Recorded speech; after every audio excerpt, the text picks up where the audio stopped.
Hoy hablaremos de una enfermedad hepática común, pero silente. Es la enfermedad grasa de hígado no alcohólica o hígado graso. Realmente es la enfermedad hepática crónica más frecuente a nivel mundial.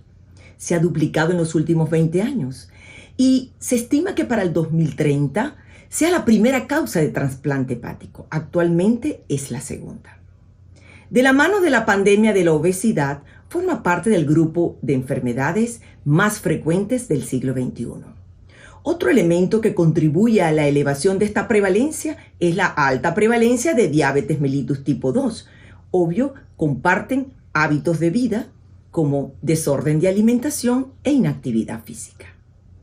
El hígado graso es la fase inicial de una serie de escenarios clínico-patológicos donde hay un proceso de evolución a la cronicidad. Y aquí tenemos, por ejemplo, aquí hay una esteatosis hepática, un balonamiento celular, grasa. Aquí tenemos también un desplazamiento del núcleo de la célula hepática que está llena de grasa y se desplaza el núcleo a la periferia. Eso es lo que es la degeneración balonizante. Además tenemos inflamación lobulillar, este infiltrado inflamatorio, y cuando utilizamos coloraciones especiales podemos identificar las bandas de fibrosis que al unirse estas bandas producen los nódulos de regeneración con la consecuente, por supuesto, cirrosis hepática. Ahora bien, ¿qué tan frecuente es la enfermedad grasa de hígado no alcohólica? Tenemos que a nivel mundial es aproximadamente un 35%. Esto puede verse aumentado en poblaciones donde se suman factores de riesgo como el síndrome metabólico o como también la diabetes o la obesidad. La esteatohepatitis ocupa a nivel mundial un 5%. Entonces tenemos que Norteamérica y Latinoamérica básicamente ocupan los primeros lugares, seguido de Australia y Asia. Ahora, ¿qué pasa en nuestro medio? Pues aquí hay una investigación que realizamos en el Hospital Universitario de Maracaibo, donde vemos que la enfermedad grasa de hígado no alcohólica era la segunda causa de consulta en nuestro medio. Obviamente, este porcentaje de pacientes que se ubican en la primera causa es la cirrosis hepática. Debe haber esteatohepatitis ocultas porque el paciente siempre consulta ya de fase tardía cuando ya hay complicaciones de la enfermedad hepática crónica. Ahora, ¿qué pasa con los síntomas? Los síntomas en enfermedad grasa de hígado no alcohólica usualmente no se presentan. Es una enfermedad silente, asintomática. El diagnóstico se hace de forma casual, por fatiga o cansancio o molestia en hipocondrio derecho. Aquí tenemos, por ejemplo, elevación de transaminasas, es un hallazgo incidental, o un hígado brillante ecorrefringente a nivel del ecograma. Rara vez podemos observar hepatomegalia. Otros escenarios frecuentes es el monitoreo de estatinas, por ejemplo. Esto ha sido muy controversial porque se usan o no se usan estatinas en hígado graso. Pues cuando se usan para dislipidemia estamos de alguna manera favoreciendo también el hígado graso. Y ya las guidelines de la Asociación Americana de Patología han confirmado a través de investigaciones que sí se puede utilizar y no están contraindicadas las estatinas en hígado graso, no para tratar el hígado graso, sino por supuesto la dislipidemia. También, por supuesto, la revisión anual periódica de diabéticos o hiperlipidemias o tensión arterial elevada o evaluaciones médicas anuales en pacientes sanos que van a ser inclusive algunas pólizas de seguro. Ahora bien, ¿cuándo sospechar clínicamente que estamos frente a la enfermedad grasa de hígado no alcohólica? Pues aquí tenemos pacientes de identificación de riesgo. Tenemos que pensar en la posibilidad de que estamos frente a un paciente con enfermedad grasa de hígado no alcohólico cuando tiene un síndrome metabólico. Quiere decir, tiene circunferencia abdominal aumentada, con grasa visceral importante, además de eso tiene triglicéridos elevados, niveles de glicemia elevados y tiene el colesterol HDL, colesterol de alta densidad, bajo. Otros elementos podrían ser, por ejemplo, factores que son personas con factores de riesgo, población de riesgos, vamos a llamar así, es el hipotiroidismo, ovarios poliquísticos, hipopituarismo y apnea del sueño.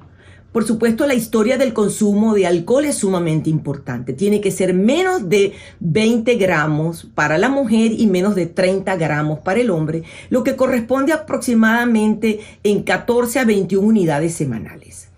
descartar, por supuesto, en historia enfermedad hepática crónica por otras causas, y esta la forma de hacerlo es no solamente hacer laboratorio completo, incluyendo transaminasas, sino también descartar enfermedades virales como hepatitis B y C, anticuerpos antinucleares y antimúsculo liso y todos estos anticuerpos mitocondriales, todo lo que es enfermedades autoinmunes, serología para enfermedad celíaca. Las inmunoglobulinas deben ser normales, la ferritina, alfa 1 antitripsina y el cobre para descartar enfermedades metabólicas, y por supuesto el ecograma que ya hablamos que debe ser ecorrefringente. Ahora, en relación a los factores de riesgo, ya sabemos que esto es una enfermedad totalmente reversible. Es reversible cuando estamos en estadio de fibrosis, no más. Porque si ya hemos llegado a la cirrosis, ya llegamos a una etapa irreversible. Entonces, saber qué factores aceleran esta progresión de la enfermedad cirrosis y qué factores pueden regresar a un hígado sano, tu hígado, es sumamente importante. Entonces tenemos entre los factores de progresión los síndromes metabólicos, que ya lo hemos mencionado, edad mayor de 50 años, elevación persistente de las transaminasas, aumento rápido de peso, aumento del índice de grasa visceral, ingesta acentuada de alcohol, porque esto si se suma a una enfermedad grasa de hígado que era originalmente no alcohólica, pues el alcohol hace que progrese más rápidamente cuando la enfermedad grasa es mixta, ¿verdad? Grasa más alcohol. Ahora, ¿cómo podemos hacer que este proceso regrese? La regresión se hace con el control óptimo de las condiciones comórbidas, por supuesto. Eso es sumamente importante. Pérdida de peso de más de 5% y optimización del microbioma intestinal.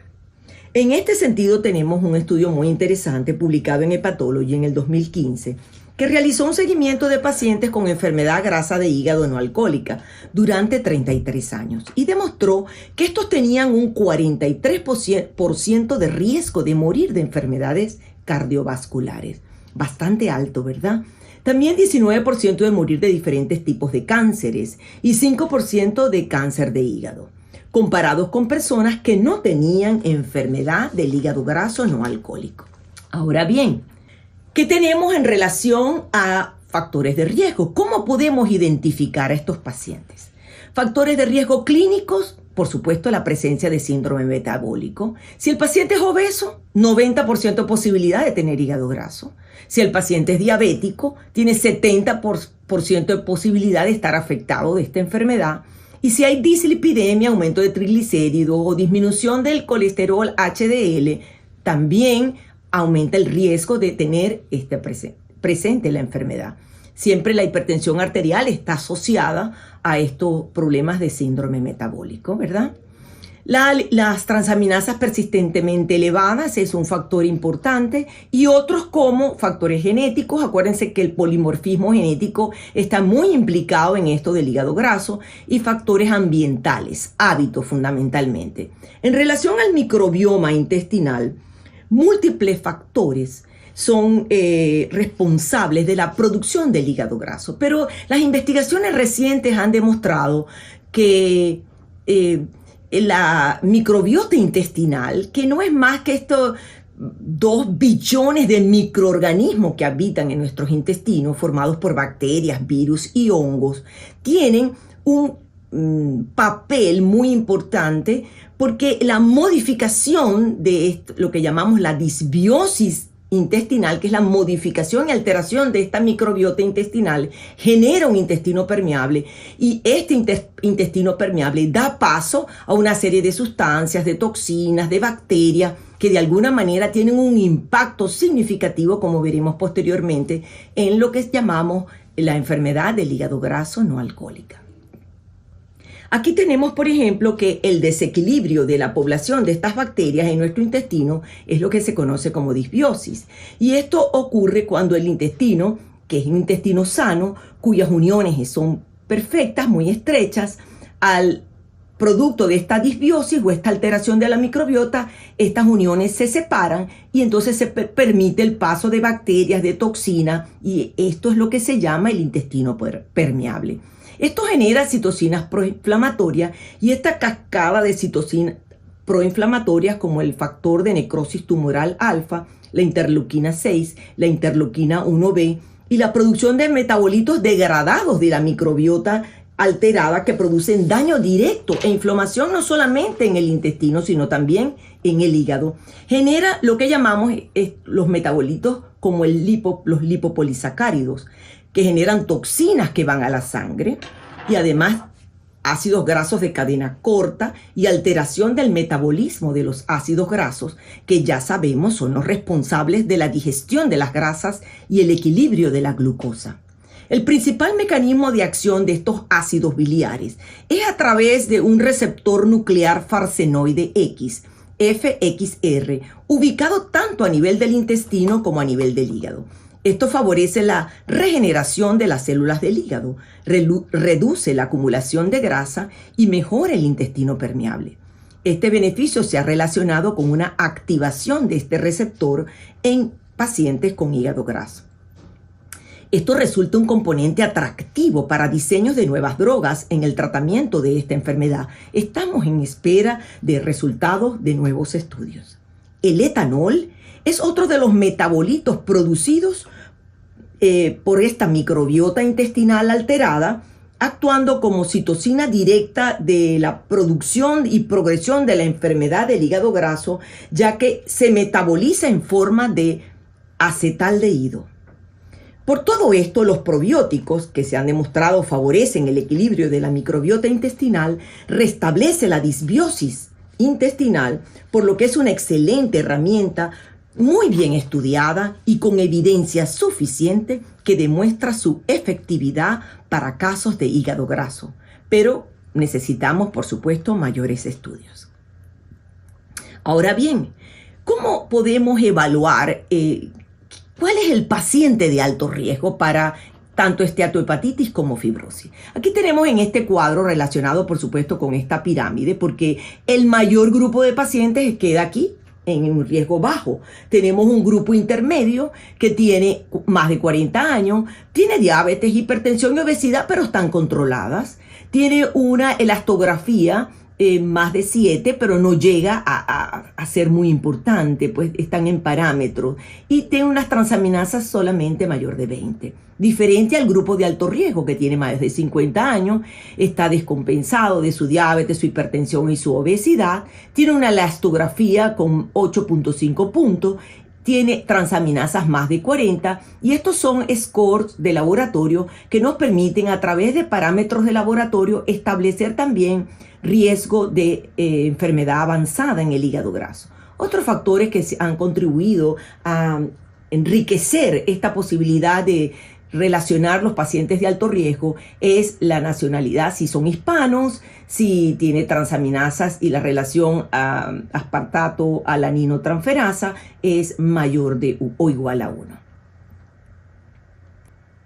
Las enzimas hepáticas han sido bastante controversiales. Estudios recientes, por ejemplo, publicados en Clinical Gastroenterology y Hepatology en 2014 y otro en Gastroenterology 2019, nos hablan de que una reducción de 10 unidades en las transaminasas se asoció con mejoría histológica y reducción de la esteatosis.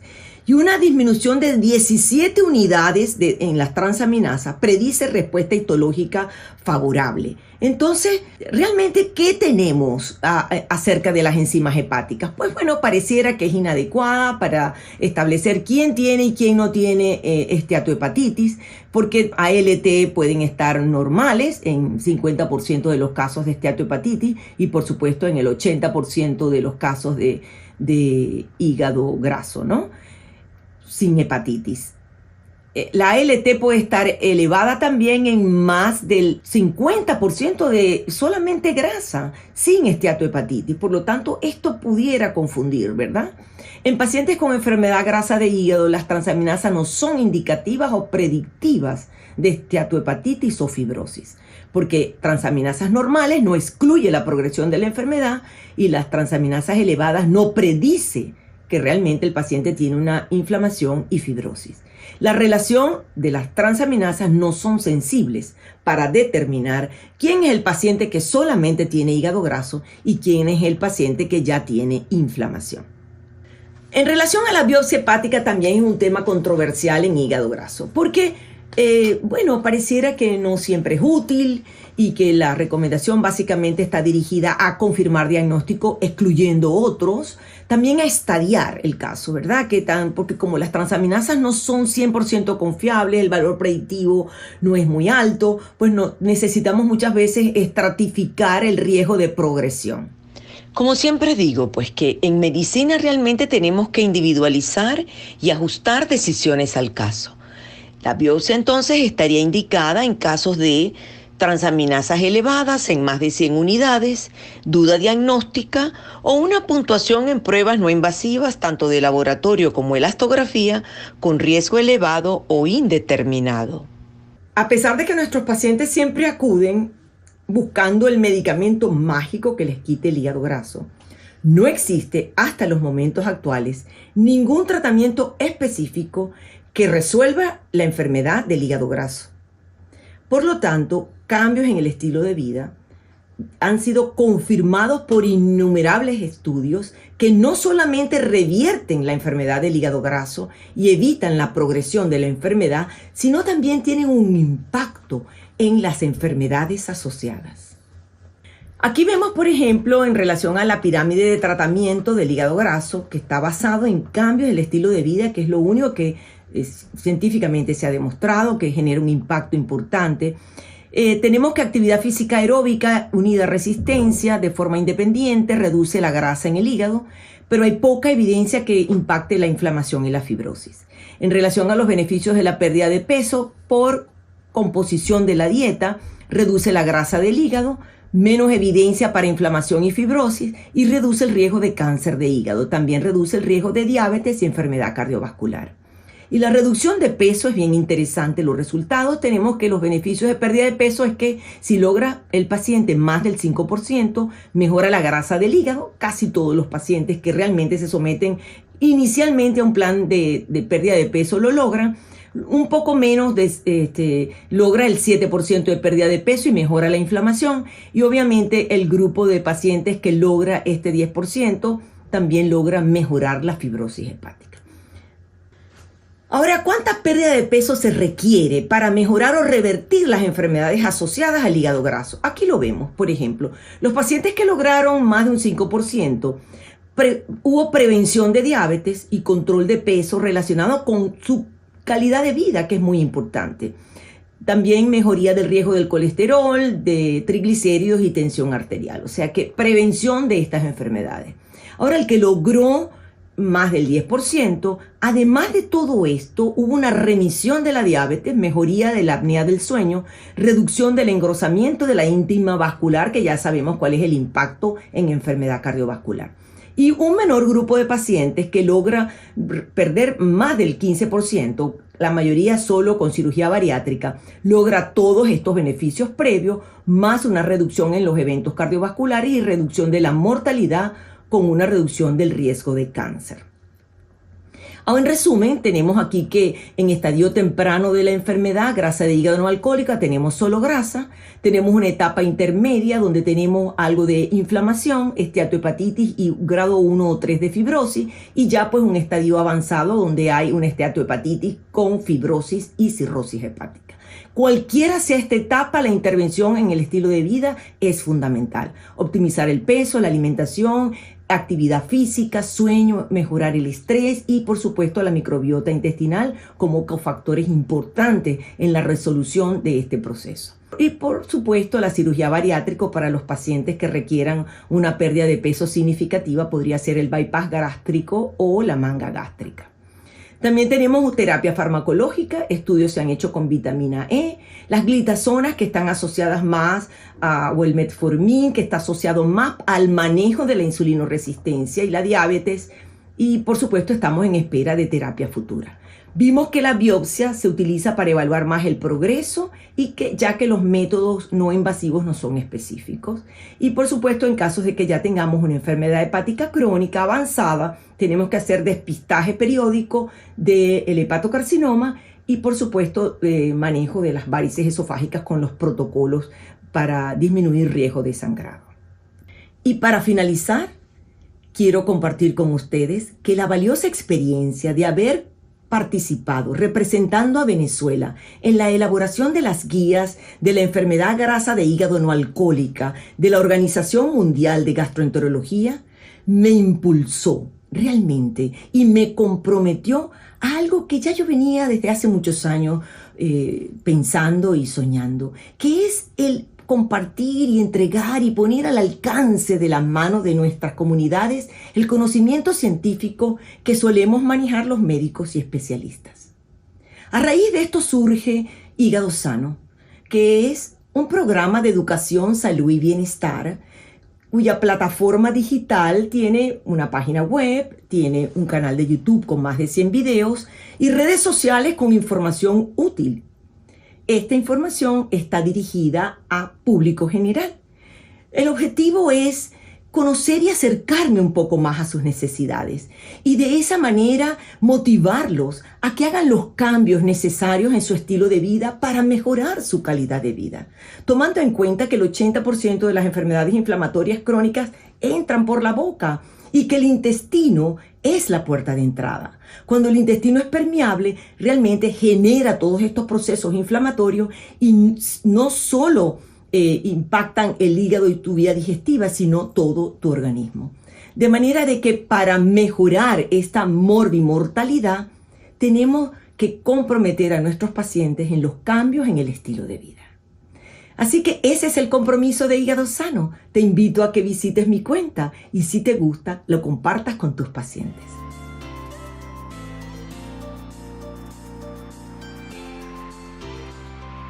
Bueno, muchísimas gracias. Fue un placer para mí estar aquí hoy con ustedes. Estoy dispuesta a contestar todas sus inquietudes y preguntas y nos vemos pronto. Muchísimas gracias.